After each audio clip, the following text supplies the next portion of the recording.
এক নান্দনিক পৰিৱেশে দৃষ্টি কাঢ়িব আপোনাৰো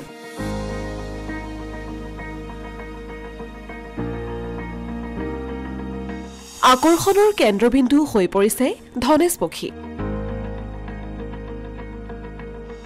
পক্ষীবিধৰ নান্দনিক দৃশ্যত মন্ত্ৰমুগ্ধ হৈ পৰিছে পৰ্যটকসকল গোলকীয় উষ্ণতা বৃদ্ধি নানা প্ৰাকৃতিক কাৰণ জীৱশ্ৰেষ্ঠ অত্যাচাৰ আৰু জীৱশ্ৰেষ্ঠৰ ওখ ওখ সপোনৰ তাগিদাত প্ৰকৃতি ক্ৰমে ধ্বংসৰ গৰাহত যাৰ বাবে পশুকে ধৰি পক্ষীকুলৰ সংখ্যাও ক্ৰমাৎ হ্ৰাস পাই আহিছে ব্যতিক্ৰম নহয় চালে চকুৰোৱা ধনেশ পক্ষী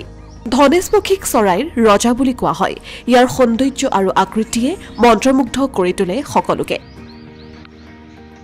এছিয়া আফ্ৰিকা আৰু উপকূলীয় অঞ্চলতহে পোৱা যায় এই পক্ষীবিধক অসমৰ কিছু কিছু অঞ্চলত দেখিবলৈ পোৱা এই পক্ষীবিধ বৰ্তমান ক্ৰমাৎ বিলুপ্তৰ দিশে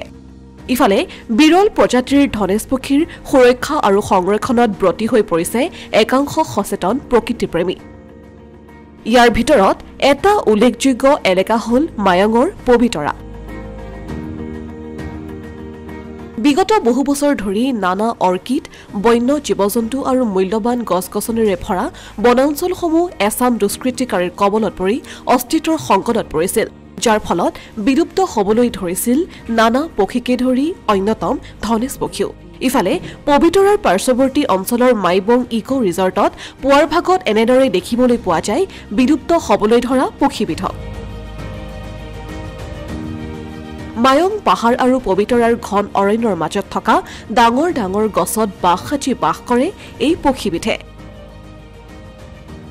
উল্লেখযোগ্য যে লুপ্তপ্ৰায় হ'বলৈ আৰম্ভ হোৱা ধনেশ পক্ষী সংৰক্ষণে প্ৰকৃত মানৱীয়তাৰ নিদৰ্শন দাঙি ধৰিছে ৰিজৰ্টৰ স্বত্বাধিকাৰ নৃপেন নাথে এনেদৰে প্ৰতিদিনে পুৱাৰ ভাগত যোগান ধৰে ধনেশ পক্ষীৰ প্ৰিয় খাদ্য ভীমকল এইটো প্ৰায় 2008 চনৰ মানৰ কথা তেতিয়া এগৰাকী টুৰিষ্ট আহিছিলে ডক্টৰ পম্পী ভট্টাচাৰ্যী তেওঁ ইয়াতে হৰ্ণবিল চাবলৈ আহিলে তো সেই সময়ত হৰ্ণবিল বুলি ক'বলৈ ইয়াতে মানে আমাৰ এই অঞ্চলত খুব কম আছিলে মায়ং পাহাৰত পোৱা যায় গতিকে মায়ং পাহাৰৰ চনকা যিটো অঞ্চল তাত নৰ্মেলি হৰ্ণবিল অলপ আছিলে তো মই তালৈ লৈ গ'লোঁ কিন্তু তাত তেওঁ হৰ্ণবিলটো দেখাও নাপালে আৰু সেইটোৰ কাৰণে কি কৰিলোঁ মই প্ৰায় 2 বছৰ মানে হৰ্ণবিলৰ পিছত লাগি থাকিলোঁ হৰ্ণবিলে কি খায় কি কৰে এইবোৰ চালোঁ তাত দেখিলোঁ যে হৰ্ণবিলে কি কৰে আমাৰ নৰ্মেলি ভীমকল যিটো সাধাৰণতে মানুহে খাবলৈ ইমান বেয়া পায় হৰ্ণবিলে ভীমকল খাই ভাল পায় আৰু জৰি গছৰ গুটি খায়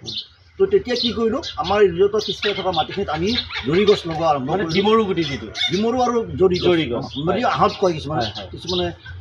এই গছটো মই লগোৱা আৰম্ভ কৰিলোঁ তাৰ লগে লগে মই পেৰেলি ভীমকলো লগাই দিলোঁ প্ৰায় 2 বছৰ কাম কৰাৰ পিছত এদিন এটা হৰ্ণবিল আহি মোৰ ইয়াত পৰিলে লগতে প্ৰায় 37টা ধনেশ পক্ষীৰ সংৰক্ষণৰ ক্ষেত্ৰত নৃপেন নাথে যথেষ্ট গুৰুত্ব প্ৰদান কৰে বুলিও উল্লেখ কৰে